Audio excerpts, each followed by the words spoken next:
y catalogación de los archivos documentales del GEB entregados en el Archivo Foral el pasado octubre y su realización con carácter urgente, no debe dejarse esto mucho tiempo, para impedir pérdidas, deterioros o sustracciones de materiales contenidos en esos sobres, en esas cajas, y garantizar la integridad del archivo, que es un archivo realmente interesante.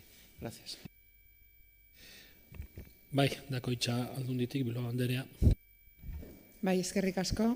Aldekoa jaunak esandako moduan, 2018ko irailaren 17an Bizkaiko Foru Agiritegi Historikora hurbildu jakusan funts dokumental horrein doantza proposatuz Bizkaiko Foru Aldundiaren, Euskara eta Kultura Sailaren kultura ondarearen zerbitzuaren menpe dagoen Bizkaiko Foru Agiritegi Historikoari. Dokumentua eskaini euskun pertsona, edo dokumentazio guzti hori eskaini euskun pertsona, orain jada desagertuta dagoen Bizkaiko Espeleologia taldeko kide hoia da. Eta orduan eskaintza egiterakoan guk bai eskatu gendun Bizkaiko Foru Agiritegi Historikoaren aldetik Bizkaiko Espeleologia taldea osatzen eben taldekideen oniritzia izatea doantza horrek, gerora ere arazorik egon ezaitean. Emoitza edo doantza hori egiteko taldekide gehiengo zabala lortu zanean, orduan, eta bakarrik orduan, erabakizan agiriak Foru Agiritegi Historikoan jasotzea. Eskainitako agiriak orokorrean, baina honeik dira. Topografia, argazkiak eta Bizkaiko haitzuluen egindako azterketen txostenak, danak batetik 1627 zenbatutako gutunazalak, aztertutako haitzuluen fitxa alfabetikoak, eta hirugarrenik Bizkaiko Foru Aldundiari aurkeztutako haitzuloetara egindako irteeren buruzko txosten guztiak. 2018ko urriaren 26an, Bizkaiko Foru Agiritegi Historikoari agirien funts horrein doantzaia burutu egin zen, adostuta egoan moduan, ja hartu egin ziren, eta eskaintza hori agiritegi historikoaren eraikinean egin zen, Bilboko Maria Diaz de Haro kaleko 11. zenbakian. Eta hor, funts guzti horrein doantzan hartutako agiri guzti horrein azterketa egin alizateko. Agiri funtza, zaharberritze eta tailerreko zerbitzuan aztertu dira eta gaur badakigu egoera honean dagozala agiri horreik. Une honetan, teknikariek egiten ari direna da funtzaren identifikazio eta katalogazio lan guztia. Eta aurrikusita dagona da 2019ko martxorako prestatuta egotea katalogo osoa. Katalogo osoa ez, dokumentazio osoaren katalogoa. Eta katalogoa eginda dagoenean, eta esan bezala aurrikusita dago martxorako ja burututa egongo dela, esan bezala agiriak ondo daudelako, batzuk ordenatuta daude gainera, eta oso egoera honean dagoz, egin nahi dana da funtza horrei kontsultagai jartzea, eta gainera Bizkaiko Foru Agiritegi Historikoko katalogo onlinean eskegiko da dana. Eta horixe da, hilabete batzutako lana izango da, baina ez da parteko arazorik ikusten, eta lan sistematikoa da, eta hoixe, martxorako aurrikusten dugu ja bai zarean jartzea eta bai kontsultagai nahi dauanarentzat.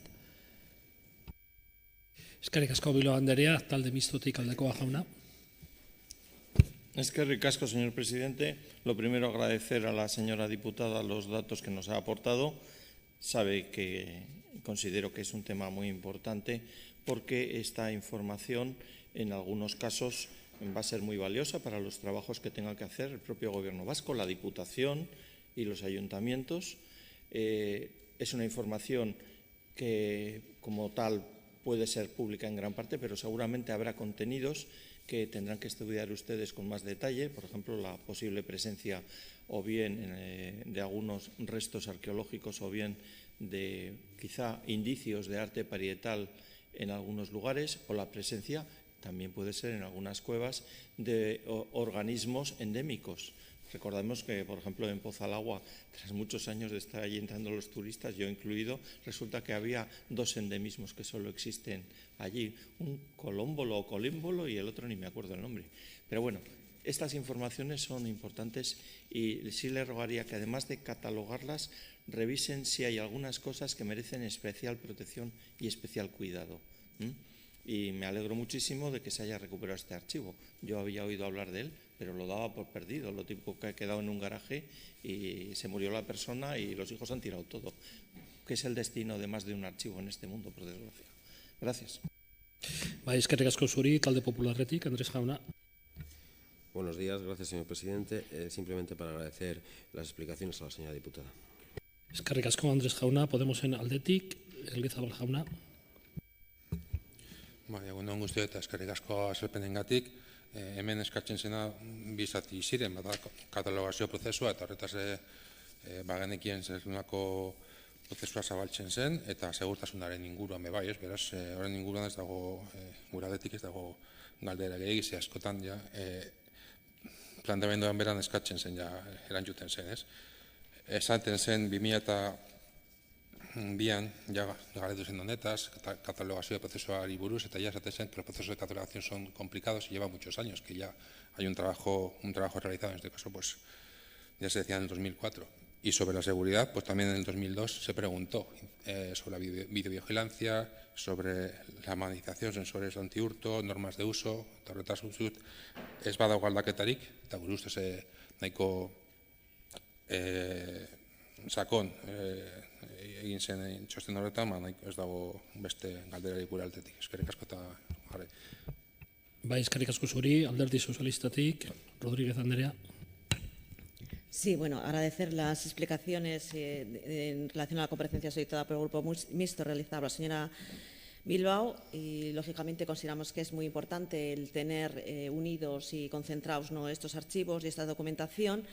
Y a raíz de las explicaciones que ha dado la diputada, pues congratularnos, ¿no? Estamos hablando de un grupo que fue creado, se fundó en torno al año 53-55 y es importante, pues bueno, todas esas labores de trabajos y salidas, visitas y catalogación que habían realizado este grupo de trabajo, pues lógicamente pues, la Diputación lo pueda, como ha referido, en marzo del 2019 lo tenga catalogado y al mismo tiempo pues, bueno, pues pueda ser de servicio y el uso para el resto de los ciudadanos. Eskerrik asko, EH Bildutik, Elgezabal Andrea. Eskerrik asko mahaiburu jauna eta egun on guztioi.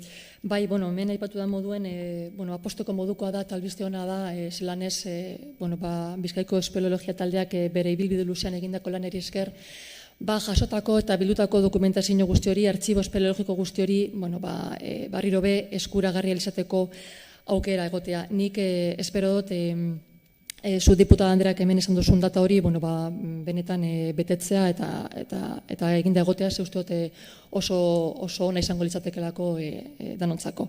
Egia esan, espeleologoen artean kezka handia egonda denbora guztionetan, urte guzti hauetan, ia non egongo etesan dokumentazio guzti hori, ze bildutako dokumentazio horren ia 180% desagertu zen, eta desagerpen hori, azken finean kalte handia eragin eutzon, ez bakarrik espeleologia taldekoei, baizik eta ikerkuntzari eta zabalkundeari oro har, eta azken finean zerotik hasi egin behar izan zuten bere lana. Hemen aipatu da moduen, 30 urte desagertuta egon ondoren, agertu eginda, eta zuk aipatu duzu moduen, antza, egoera hon batean dau eta hori posteko modukoa da. Segia esan, Bizkaian egindako lanari esker, hortik ateratako artxiboa eta hortik ateratako dokumentazio guzti hori eta ezagutza eta jakinduria, uste dugu oso baliogarria dela, ez bakarrik momentu honetan dauzen ikerlarientzako, baizik eta hurrengo belaunaldientzako eta hurrengo ikerlarientzako baita besta. Eta badinote hori guzti hori barriro eskuragarri izatea guztiontzako oso onuragarria baita. Y es que Euskal Herria ha sido pionero ya en el Estado español en la práctica de la espeleología y en particular desde una perspectiva científica ya desde la década de los años 40, ¿no? Y todo esto también se lo debemos en gran parte a la riqueza kárstica que tiene el País Vasco, y aunque son muchas las personas que han practicado la espeleología desde hace muchísimos años, pues destacó por su gran labor investigadora de prospección, catalogación y divulgación el grupo espeleológico vizcaíno ya desde sus inicios. Entonces, esa labor que han realizado y toda esa documentación recogida, como he dicho, ha sido y es de vital importancia para todos nosotros, ¿no? Y también es de interés público, por tanto, la protección, la defensa, la puesta en valor y la catalogación y inventario de toda esa documentación y todo ese archivo que se ha recuperado y se ha recopilado durante todos estos años. Y como he dicho antes, nos alegramos de verdad por esa recuperación. Después de 30 años, nos alegramos también que se estén dando pasos para realizar esa catalogación que al fin y al cabo es lo que se debe hacer, ¿no? Porque hasta ahora toda esa documentación ha estado sin ningún tipo de protección y entendemos que de alguna manera con ese inventariado y esa catalogación estaría protegido para futuras generaciones. Lo dicho, nos alegramos de la recuperación, de que se estén dando pasos para que se realice esa catalogación y esperemos que, como se ha dicho aquí, para el mes de marzo esté realizada. Eskerrik asko. Bai, Eusko Abertzaletik, Gómez Anderea. Eskerrik asko, Mahaiburu Jauna, egun on guztioi. Un saludo a la señora diputada y a las personas de su departamento que le acompañan y agradecer en principio la información que nos ha facilitado la señora diputada, dando respuesta a la solicitud de comparecencia presentada por el Grupo Mixto. Nos ha dado cuenta de cómo se recepciona la documentación y en base a los datos que nos ha indicado es evidente que la actuación por parte de la Diputación ha sido en principio técnicamente valorada por el trabajo de la propia Diputación, ha sido rápida porque se recepciona, se examina y se valora a la mayor celeridad e igualmente con los trabajos de catalogación. O sea que por nuestra parte no cabe más que reconocer el esfuerzo que se ha realizado y poner en valor el trabajo que se ha realizado. Eskerrik asko. Bai, eskerrik asko, da Aldunditik, Bilbao Anderea. Bai, hitz hartzen dut bakarrik gauzatxo bi indarrean jartzeko, ez? Eta bata da, espeleologia taldetik etorritako doantza hori baldintza honetan egon bada dalako norbaitek zaindu dagoelako eta baldintza honetan mantendu dagoelako, eta nik uste hori importantea dela azpimarratzea. Gure lana gerora asko errestu dagoelako, baina batez ere daukan garrantzia emon izan jakolako, eta beraz hortan ardura hartu izan da benei, espeleologia talde hortan, eskerrak emotea eta aitortza bat egitea egin izandako lanagaitik. Bestetik, eskertzea baita ere dokumentazio guzti hori foru agiritegi historikora ekarri izana, uste baitugu hor egoteak bermatzen dagoela, Elgezabal jaunak esan dagoen moduan baita ere, segurtasuna eta katalogazioa eta inguruko lanak modu kalitate on bategaz egingo dirala eta gauzak teknikoki ondo egingo dirala, eta horrek Elgezabal Andreak esan dagoen moduan aukera emoten dagoela gerora urrengo belaunaldiei modu honean eskura jartzeko, eta baita ere ikerkuntzak edo burutu behar direnean funtsa guzti horreik horri izatea garrantzitsua dalako, ez? Eta bestetik eskertzea baita ere foru agiritegi historikoan dagozan langileen lanaz. Ezarritan ez da isileko lan bat edo eskutuan egiten den lan bat izaten da, eta nik uste merezi dabela eurak be aitortza oso lan ona egiten da belako funtzak zaintzen, katalogatzen eta horren zabalkunderako egiten diran lan guztietan. Beraz, aitortza kasu hontan maila teknikoan eta espeleologo taldekoei. Eskerrik asko, Bilbao Anderea, pasatuko gara gaurko bigarren puntora, arroz besteko proposamena talde mistotik, lan ezaten da, laurkonerako, Sefanitroko eta Barakaldoko, Franko-Belgako zamalekuak ondasun kulturaltzat monumentu